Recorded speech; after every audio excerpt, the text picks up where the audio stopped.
అన్నయ్య ఏంటమ్మా నీ పిలుపులోనే పట్టరాని సంతోషం కనిపిస్తుంది. ఏం జరిగిందమ్మా? ఇంతలా సంతోషించే ఈ క్షణం ఈ జన్మలో వస్తుందని నేను అసలు ఊహించలేదు. కానీ వచ్చింది. ఏదైతే జరగదనుకున్నానో అది జరిగింది. నీ సంతోషమే ఈ అన్నయ్య సంతోషం. అదేంటో నాకు కూడా చెప్తే నేను కూడా సంతోషిస్తాను కదమ్మా. అన్నయ్య, దేవ్ మీనాక్షిని కలిసి ఇంకెప్పటికీ తన జోలికి వెళ్ళనని చెప్పాడంట. ఇబ్బంది పెట్టనని, తన వల్ల ఎటువంటి ప్రాబ్లం రాదని కూడా మాటిచ్చాడంట. దేవ్ని నా సొంతం చేసుకోవడానికి ఆల్మోస్ట్ లైన్ క్లియర్ అయినట్టే అన్నయ్య. ఎందుకంటే ఇన్ని రోజులు మా మధ్యలో అడ్డంకిలా ఉన్నది మీనాక్షి. దేవే స్వయంగా మీనాక్షిని వద్దన్నాక ఇక ఏ ప్రాబ్లము ఉండదన్నయ్య. ఇదంతా నువ్వు నమ్ముతున్నావమ్మా?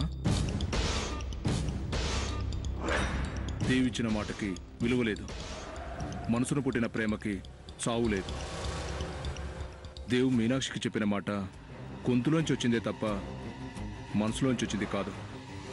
లేదన్నయ్య, దేవ్ మనస్ఫూర్తిగానే మారాడు.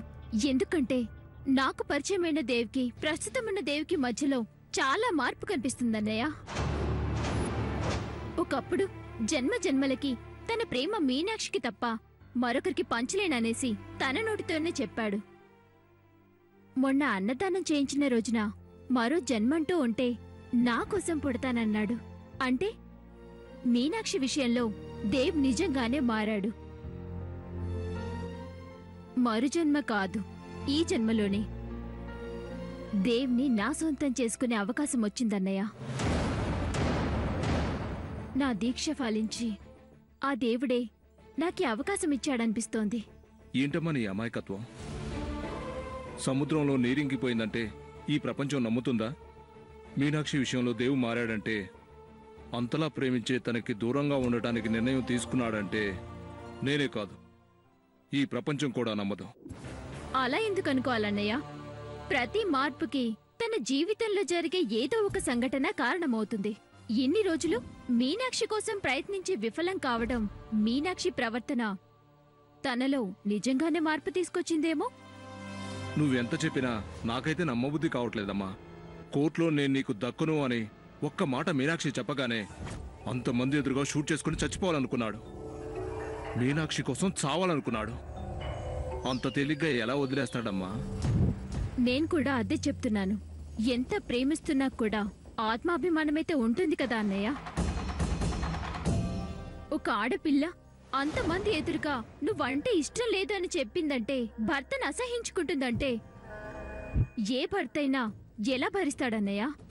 అందుకే దేవ్ మీనాక్షి విషయంలో ఇలాంటి నిర్ణయం తీసుకొనుంటాడు. నేను నమ్మను. అనవసరంగా దేవు మీనాక్షికి చెప్పిన మాటలు నమ్మి నీకు దక్కుతాడని ఆశలు పెట్టుకోకు. చావు ఒక్కసారే ప్రాణాలు తీస్తుంది. కానీ మనం పెట్టుకున్న ఆశ దూరం అయితే అది మానసికంగా ప్రతి క్షణం చంపుతూనే ఉంటుంది. అన్నయ్య, దేవ్ ఖచ్చితంగా నా సొంతం అవుతాడని చెప్పడానికి మార్పు వచ్చింది కాబట్టి అవకాశం ఉంది అంటున్నాను. అదీ కాక ఇంతకు ముందు నా ప్రేమ నొప్పుకోవడానికి మీనాక్షిని కారణంగా చూపించేవాడు. ఇప్పుడు నా ప్రేమ నొప్పుకోవడానికి దేవ్కి ఏ కారణము లేదు.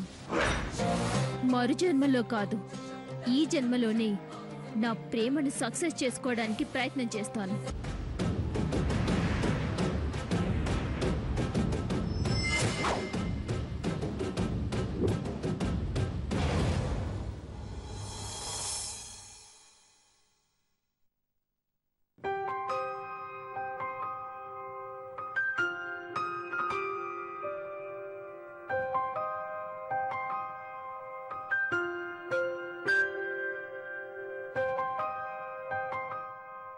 Good morning Dev.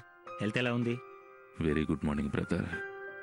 మీ అందరి అభిమానం అండగా ఉండగా నాకేమవుతుంది? I'm perfectly all right. Okay, నువ్వు రెస్ట్ తీసుకో, నేను బ్యాంక్ వెళ్ళొస్తా. లేదు బ్రదర్, నువ్వు ఇప్పుడు బ్యాంకు వెళ్ళటం లేదు, నాతో పాటు బయటకు వస్తున్నావు.